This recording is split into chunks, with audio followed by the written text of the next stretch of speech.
vital fact about savings. When we talk about developing a savings culture, it means that it is something that you have to consciously develop, because spending is natural to everyone. You don't need grace to spend. You don't need anointing to spend. You don't need wisdom to spend. You don't need discipline to spend. Spending is normal. It is that saving aspect that requires you to consciously, intentionally, strategically develop in order for you to work in it. So let's look at vital fact about saving. Fact number one: if you prepare for bad times, you will always have good times. If you prepare for bad times, you will always have good times. What do we mean by that? If you save regularly, it means that you have saved enough for the seasons when challenges will come, or seasons when resources will not flow as they used to flow. So if, for instance, like we said last week Sunday, in the 7 years of plenty, you are putting 20% aside. When the 7 years of famine comes, you will not be affected. We saw last week how that in Egypt, by the wisdom of God, through the life of Joseph, they saved 20% of everything that came in the years of plenty. And when the years of famine came, the bad time came, they still had good times that the entire world had to come to them to be able to benefit from what they had. Why? Simply because if you prepare for bad times, you will always have good times. So savings is one of the things that helps you to prepare for the bad times and the down times of life. Number two: if you don't save, you are not safe. Fact number two: if you don't save, you are not safe. You need to understand that savings saves you. What you save today will save you tomorrow. There are many people. I shared some examples with you last week Sunday of a brother that lost his job, but what he saved helped him. Of the pastor that was saving money for his children, and when there was a little wilderness experience, that money was able to save them. You need to understand that the money you are saving today will save you. Many people have been embarrassed because of 60,000, 10,000, 250,000, ordinarily 4 million. Somebody's embarrassing you. Why? Because you don't have it. So you need to save, because what you save today will save you. And you need to understand that there's a difference between savings and investment. Saving is setting money aside for a purpose. Investment is sending money on assignment for a return. Savings is setting money aside for a purpose. Investment is sending money on assignment for a return. So you save so that you can invest. And that's very, very important. Number three: savings is not a natural culture to many people like spending is. Savings is not a natural culture to many people like spending is. Like I said earlier on, spending is natural. Everybody can spend. You are very ready to spend. Money is for spending. Let us eat and drink and be merry. And if you're operating that kind of life, you will not be able to experience the best when it comes to your financial walk with God. So it's very, very important for you to know that savings is not a natural culture to many like spending is. People naturally spend. Spending is normal to a lot of people. But for you to begin to save is something that you require the grace of God, the wisdom of God, and the discipline of the Spirit to be able to operate in. And that's very, very important if you are going to experience all that God has in store for you. Number four: you must be intentional and deliberate about developing this culture. Sorry about the grammatical error there. Is you must be intentional, not intentionally. You must be intentional and deliberate about developing a savings culture. So when it comes to developing a savings culture, it's something that you must be intentional about. It's something you must be deliberate about. I think it was last week Sunday, I was talking to us about unconscious competence. You must come into a place where, when you start driving a car, you have to think of almost all the process. Oh, am I doing the right thing? Am I using the right gear? Am I putting my leg on the right pedal? And all those stuff. But once you begin to drive after a while, it becomes normal to you. A lot of you can do a lot of things now because it has become normal. That's the way savings should be. You should develop savings culture to a level where savings become a part of you. Every money you make, you just say, save that one, you transfer this to that, and it just becomes normal. And that's very, very important. So you must be intentional and deliberate about developing a savings culture. You must continue to speak to yourself. You must continue to inspire yourself. You must continue to motivate yourself to ensure that that becomes a part of you. Number five: there are only three things you can do with money.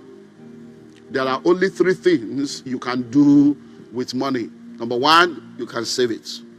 Number one, you can waste it. Number two, you can spend it. Number three, you can invest it. Repeat after me: waste, spend, invest. Again, waste, spend, invest. So foolish people waste money, average people spend money, wise people invest money. Foolish people waste money, average people spend money, wise people invest money. So are you a waster, a spender, or an investor? And that's why you need to understand, so that you will not be at the lower level of this dimension. Number 6, a minimum of 10% of your income is for saving. A minimum of 10% of your income is for saving. There's what we call the 70-30 principle. Now, the 70-30 principle states that 30% of every income that comes into your life does not belong to you. 30% of every income that comes into your life does not belong to you. It belongs to your future. So when you get an income, the first 10% of every income that comes into your life is called the tithe. Now, the entire 100% belongs to God, but it gives you stewardship over the 90. And it says, bring the tenth, the first 10, the tithe. Why? Bring it to me as an act of worship, in acknowledgement of the fact that I'm your source. So if God is not your source, then you can do anything you want to do with your money. But if God is your source, then the entire money in your hand belongs to God, and then you bring the first 10 to him as an act of worship. Then you save 20%. So if you tithe 10% and save 20%, 30% is gone. What does that mean? If you earn $100,000, dollar, I love dollar. If you earn 100,000 naira a month, that means your salary is not 100, your salary is 70, because 30% is already gone for tithe and savings. And if you begin to think in that 70-30 dimension, it will help you, because every time money comes into your hand, you already know that you're not the old money. Because like I said to you last week Sunday, you need to understand that every money that you have, your past, your present, and your future is in that money. Every money you are going to earn in your lifetime is broken into the different money you are earning every time. So when you are collecting that money, there is a past in that money, there is a present in that money, there is a future in that money. If you don't release the future aspect, you will not end up having a future. So a minimum of 10% of your income is for savings. And if you are not saving up to 10% of your income, you remember the scriptures we saw last week, then you are not operating in wisdom. Number 7, you need to have a minimum of 6 to 8 months of your living expenses saved up. You need to have a minimum of 6 to 8 months of your living expenses saved up. A lot of people don't believe this. A lot of people think it's unrealistic. And if COVID did not teach you, well, your life is in your hand. I've done my part. But make sure that you begin to work towards this, because cash is king, but cash flow is the kingmaker. And you need to ensure that you have this money, because sometimes, even as a company, as an organization, there's what we call insert fund. You just put it there, satanic budgeting. Just let the money be there, so that when trouble comes, when unexpected crisis comes, you have money to be able to take care of things that can end up messing you up and bringing humiliation. So you need to have a minimum of 6 to 8 months of your living expenses saved up in cash. So any money you need for your upkeep every month, multiply it by 6, multiply it by 8, you must save to a level where you have that in cash. Because I do not subscribe to people keeping money in cash. When you have the cash, it must be for a purpose. So you put it there for this purpose, or you put it there so that you can gather then put it into investment, or else any money you put in the bank will be devalued right there in the bank. So those are facts that you need to note about savings. So now let's look into reasons why you should save. The reasons why you should save. A lot of people do not, they just think, oh, one day at a time. One day at a time, sweet Jesus, that's all I'm asking of you. So they say, I just take one day at a time. I don't trouble myself. What God will do, he will do. What belongs to me will not pass me by. So we have all these funny myths and funny philosophies that has hindered us from walking in the fullness of the plan and the purpose of God for our lives. So why should you save? What are the reasons why you should save? Number 1, it's the wisest thing to do. It is the wise thing to do. Saving is wisdom.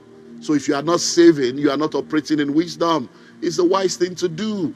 We saw scriptures last week Sunday that helped us to understand how important and how powerful savings is. We saw the widow that saved. We saw Egypt that saved. And we saw how that it helped them. So it's wisdom. It's wisdom.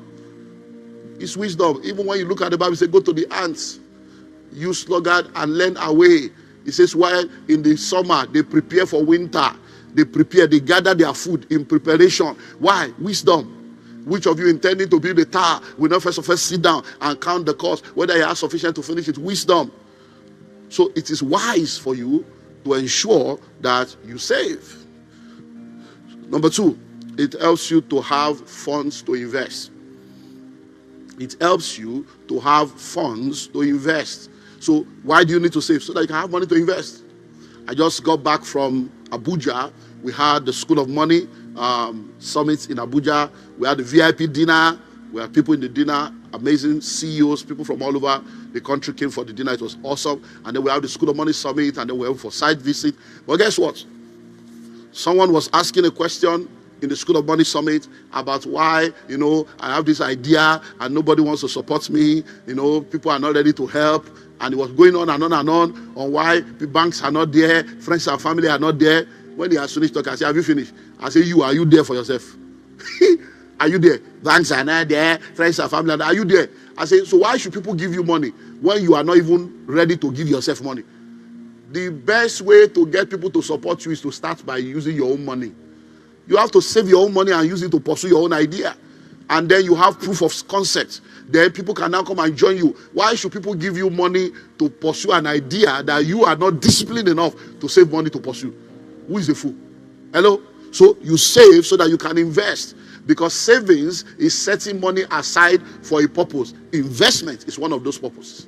Savings is not an investment. I keep saying that. So don't think that when you are saving money in the bank, you are investing money. No. Savings is not an investment. But you save so that you can invest. So one of the reasons for saving is so that you can have funds to invest. So that when investment opportunities come, you don't need to go running helter-skelter looking for funds to maximize those opportunities. You have the funds. You just transfer the fund and then you're done.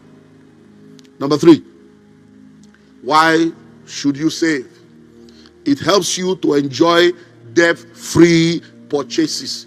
It helps you to enjoy debt-free purchases. Right now, in the UK, in the US, in Canada, in many parts of the world, a lot of people are groaning now because interest rate has increased. They bought a house. They thought they have a house, but they are not the owner of the house because they bought it in mortgage. They borrowed money to buy the house. So even though they have been living in the house for 12 years, for 15 years, now the interest rate has increased. Some people are having to look for money. Some people are having to rent rooms in their houses. So husband and wife in one room, all the children in one room, the third room for a stranger so that they can get money to top up their mortgage. A lot. Why? Because when they bought the house, it was not debt free.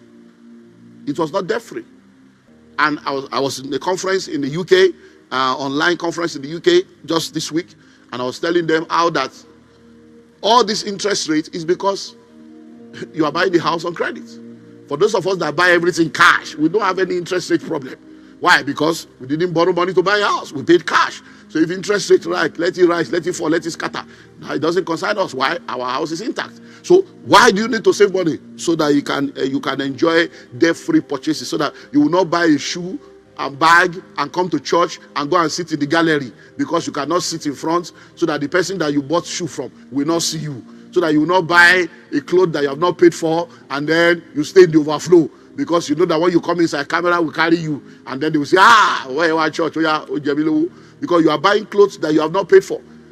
Buy now, pay later. You are buying clothes and you are paying instrumental. You break your life into installments. And I don't understand. How do you buy a clothes on credit and you wear them and you are okay, go wash up. And you still came to church, you brought it to church. Clothes you have not finished paying for. You see a lot of embarrassing situation in church. That is why you should save money so that you may buy things on credit. And those of you too that are coming to church, I see all of you, don't think I don't see you, that you'll be parking car outside, parking car in the company, and you'll be opening boots. All those boots entrepreneurs that you are giving clothes to people, giving shoes to people. I see you in the car park. Don't think I don't see you. I see you. CCTV in May. CCTV is everywhere. I see you. You are giving people clothes on credit, giving them shoe on credit. And then when they don't pay, you now expect church to be involved. Was church involved when you are opening boots? Did you take permission? Is it not service you say you are coming for? They are now opening boots to be selling bags. Well, a word is enough for the wise. Number 4. Why do you need to save? It helps you to maximize seasonal opportunities. It helps you to maximize seasonal opportunities. Listen and listen well. Life is all about opportunities. I've shared in this house over and over again. It is better to be prepared, waiting for opportunities, than for opportunity to come and meet you unprepared.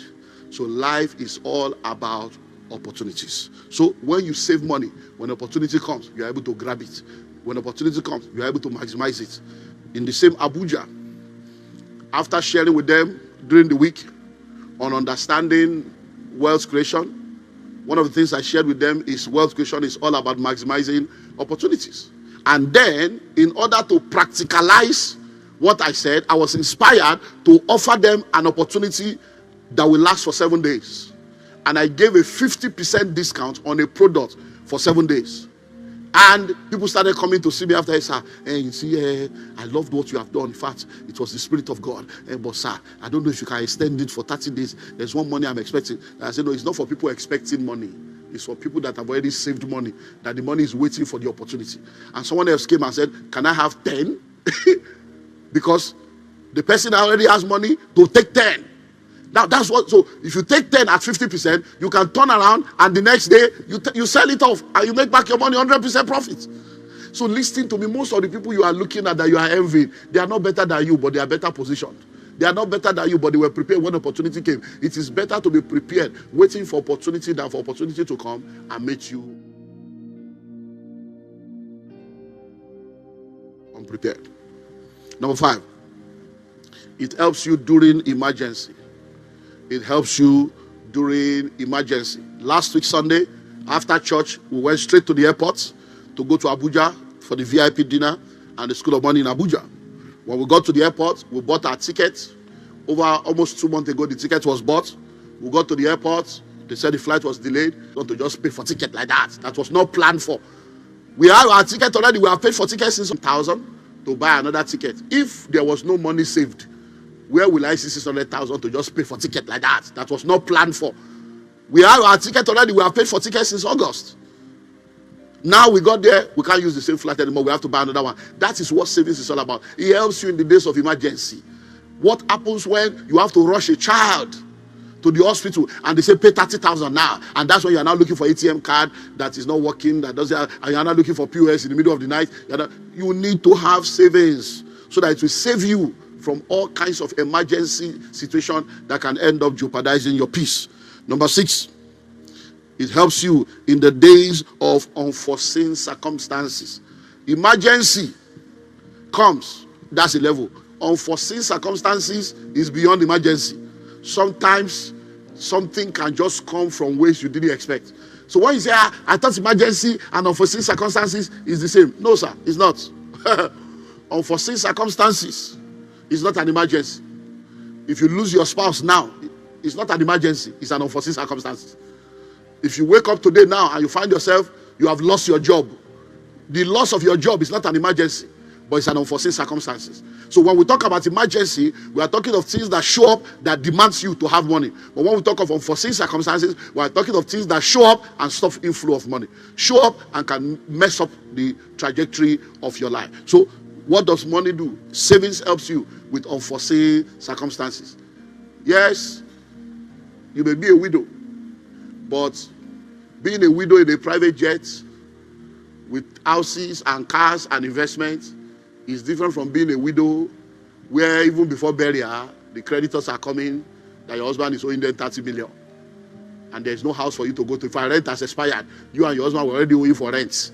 And now you are moving from the 2-bedroom, you have to go back to the village or go to the woody house. Now that's, so listen and listen well. Unforeseen circumstances, money will save you from it. Savings will save you from unforeseen circumstances. Number 7, why do you need to save? It helps you when it comes to financial freedom. It helps you to become financially free. Because as you are saving money, you are able to invest. As you are saving money, you are able to maximize opportunity. As you are saving money, you are able to mitigate the effects of unforeseen circumstances. And all these things affect the quality of your life, affect your status quo, and affect your peace. So it helps you to do what? To journey into financial freedom. So if you want to be financially free, savings is one of the laws of wealth creation.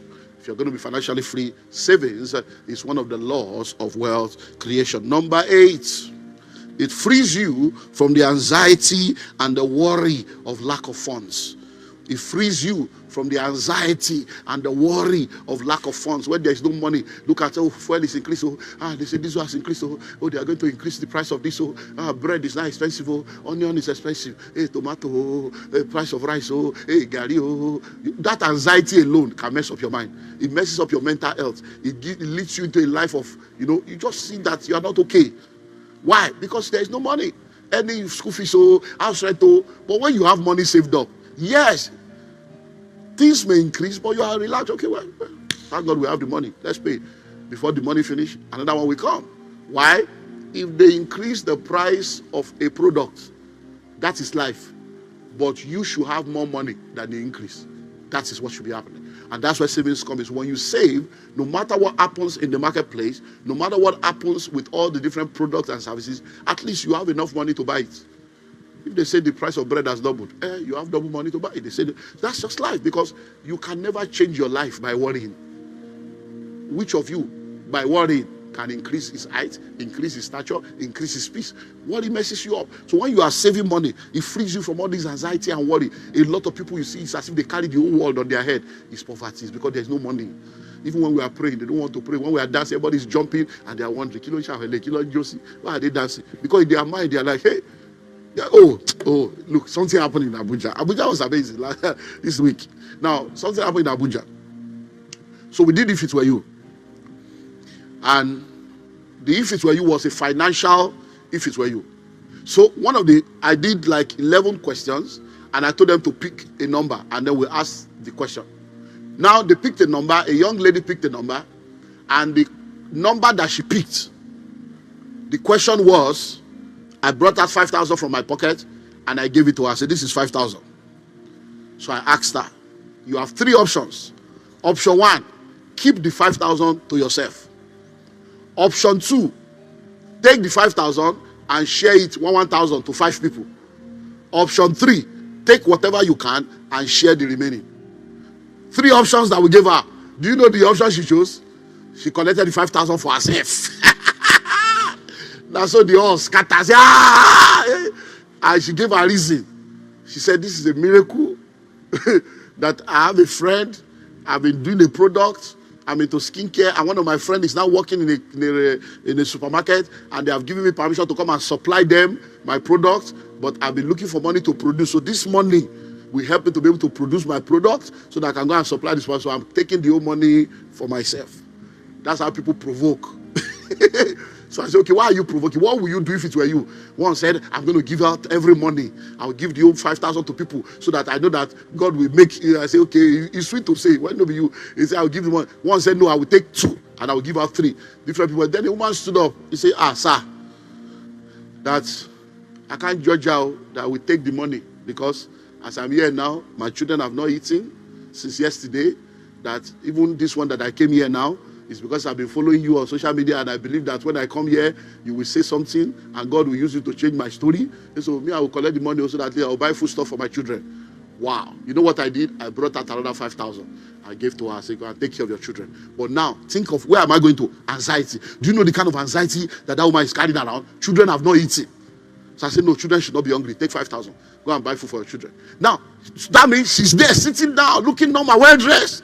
But she's not normal. That's when I say people are not normal. She's not normal. Why? Because she'll be thinking, what will my children eat? How will my family be taken care of? Now, so that is what savings will save you from. The anxiety, the worry. You are just going on. So you see a lot of people, they are moving. When you greet them, hello, my son, how are you doing? Fine. You think they are proud and arrogant. It's not arrogance. There are many things they are thinking of. He said that brother is a snob. He doesn't answer greeting. The guy is thinking of house rent, school fees. The child is at home, no school. And they have been calling from school, hey, Mama Wani, Mama Wani. And you think the guy will be greeting you and be jumping around. It takes the joy of the Lord to do that. Some people have lost the joy of the Lord. They are now operating the happiness of Nigeria. Because of my time, number 9. It helps you to develop a good culture that you can pass on to your children. Savings helps you to develop a good culture that you can pass on to your children. I've told you over and over again, As your children begin to grow, when we're growing up, there's what we call the piggy bank. They call it colo, where you put money. Our boy has his own, he puts money there. Then when they are old enough, take them to the bank. I've taken my son to the bank like 2 or 3 times. Take them to the bank, show them this is a bank, introduce them to the teller, introduce them to the people, and tell them when you save money. So when you do this savings thing, what you are doing is you are developing a culture that you can pass on to your children, and you are becoming someone that God will be happy with, because he said, I know Abraham. Why? Because he will teach his children and show them the way. Number 10, finally, why do you need to save? It makes you a good example and a model that glorifies God. It makes you a good example and a model that glorifies God. What is the testimony in your poverty? What is the testimony in your lack? What is the testimony in your hardship? How can you be a Christian and you are serving God and you are still struggling? In what way can you now tell people that God is good? Well, God is good, but if you are not doing what you are supposed to do, the goodness of God that should be reflected in you will not become visible. So you need to save, so that you can be a good testimony, you can be a good ambassador, you can be a good model, you can be a good example of what a believer looks like. And I pray in the name that is above every name that you will not miss God, you will not miss heaven, you will not miss your destiny, that the Lord will empower you, the Lord will equip you, the Lord will enable you, the Lord will support you, the Lord will surprise you in the name of Jesus Christ.